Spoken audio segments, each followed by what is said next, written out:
Hello YouTube world, my name is Nicholas Montez and you're watching my YouTube channel, Nicholas Montez. Welcome back to another YouTube channel video everybody. I'm so excited to have you all back here together again.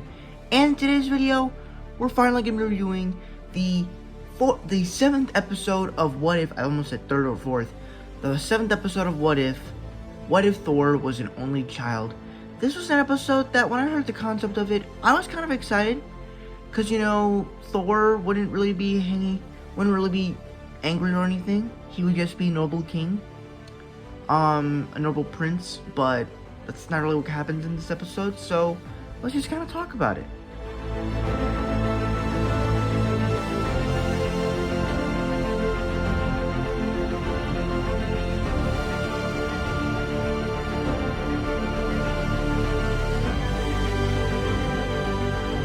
So easily what I loved about this episode was that it really kind of mastered of bringing back certain characters from past MCU projects.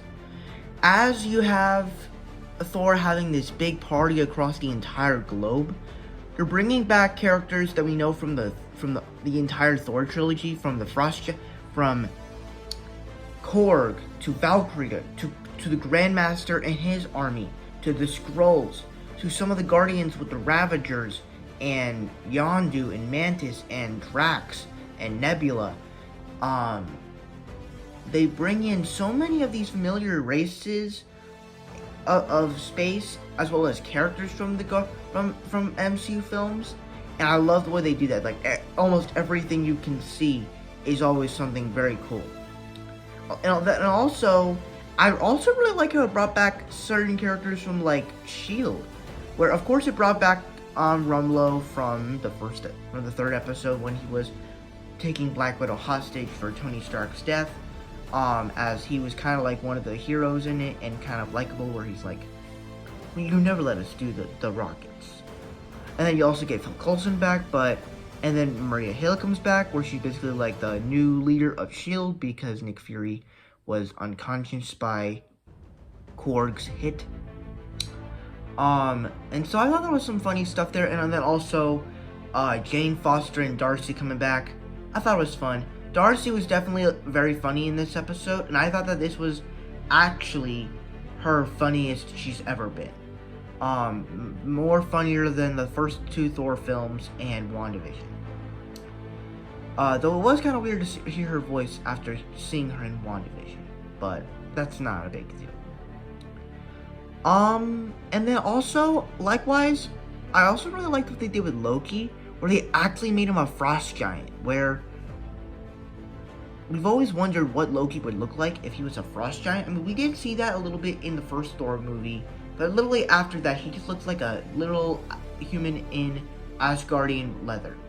And I just never really liked it. I wish that he just went full-on frost giant, but he just acts like an Asgardian, and I don't understand why.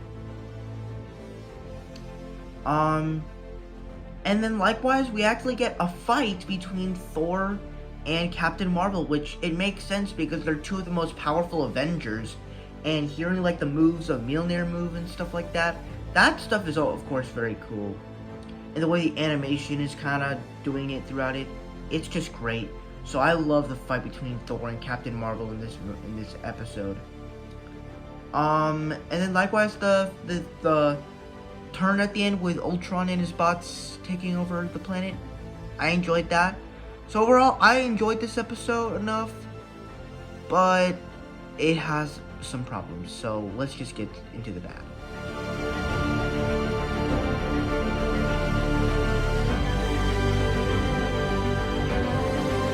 Okay, so for me, this is actually my least favorite episode of the entire series. And this is probably the first episode that I would say is not the best one. It's enjoyable, but it's not great. And I don't really like how it's this party story. Because it's basically one of those high school films where someone is having a party they're not supposed to be having, and someone's trying to stop it, and so once it gets towards the end, they have to clean up so that way the mom won't be mad. And honestly, I enjoyed that part of the story, but I just don't understand why you have to make it a party story. Why do you have to make it that type of story? Like, it just did not make any sense to me. And then likewise, as this episode kind of takes place during when Odin is going during the Odin sleep, I just never understood why Frigga would decide to leave Odin by himself and Thor would have to take care of him. Like, Frigga is the most important person in Odin's life. She should be there taking care of her husband instead of just going out and drinking with her girls. That just does not make any sense. That just did not make any sense to me. And it's like, the what if scenario, that's kind of the thing I liked about the other episodes, is that the other what if scenarios did something interesting, where it took a specific thing of that universe and kind of meshed it well together. And it made it work. And I just don't think some of the what if episodes have done that. The first two did it great. Where they took, granted, the theme of T'Challa becoming Star-Lord was not that great. Obviously, Peggy Carter is the perfect one to become Captain America. Obviously, none of the other episodes really did anything. It was more just a kind of its own brand new story of how these characters are dying in this universe. They just kind of made their own little story in this little universe that they have. But overall, that's really my thoughts on What If Episode 7. And this is really the only one that I would say is like kind of bad, almost close to bad. So that's it. That's my review. So before I give my final score, be sure to comment down below what were your thoughts on What If Episode 7. Do you guys love it? Do you guys hate it? Right in between? Let me know all your thoughts down below in the comment section. With that said, let's get on with my scores.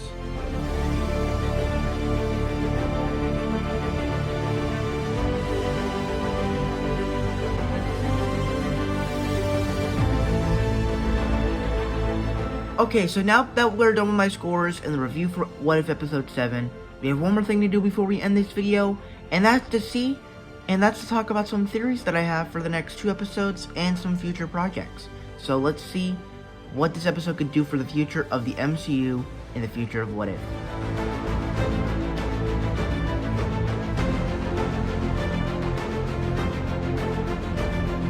Okay, so for me,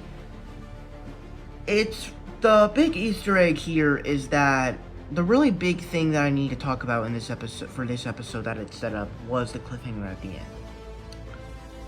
We definitely know that there's something bad happening in the multiverse, that these multiversal heroes are gonna have to team up. Because as we've seen in the trailers, there's this Avengers type shot with Captain Carter, T'Challa, Star-Lord, Party Thor, and all these other characters, Gamora, Black Widow, Killmonger, all these characters, and so it's probably setting up something big. And I've also heard that people are saying that it's probably going to set up like a 2-part finale where the next week's episode is going to be like a first part where it's going to kind of tell the story of all these characters where they are at now.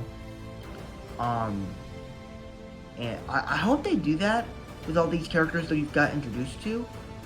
And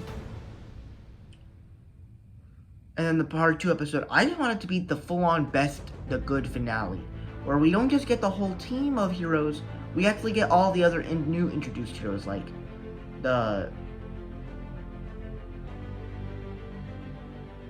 the Stark Smasher or something from Captain Carter episode, Thanos, Nebula, the Doctor Strange Spider-Man character,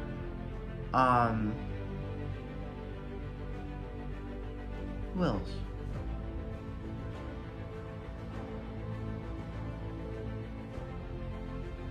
That's it. But oh, and probably Frost Giant Loki. So there's just a lot of stuff that you could do with these two-part finales. Where the first part can be kind of like, because we've seen many shots of the Black Widow Ultron Apocalypse thing, and Black Widow is kind of like one of the last heroes to do this. I hope they tell an origin story where they kind of explain how this happened and how she can survive through this thing. And I want to see that. I really do. And I can't wait to see that, and how she she's going to be able to team up with these other characters. So I can't wait to see that. Hopefully we get it. I hope they balance the other what if scenarios with Gamora and stuff, because if they just ruin it, it wouldn't really make sense. But overall, I am very excited for the finale of this episode of this show, and I can't wait to see some awesome action on screen. So that's my review for. So those are really my theories right now. And thank you guys so much for watching. I hope you enjoyed. Don't forget to like, comment, and subscribe. My Instagram is Marvel6 and my TikTok name is RonFan. If you guys don't understand those names, head to my back section so you can follow me on all social medias. I'm also on Letterboxd. It's the same name as Instagram, of _6_. And I'll see you guys in the next video. Bye bye.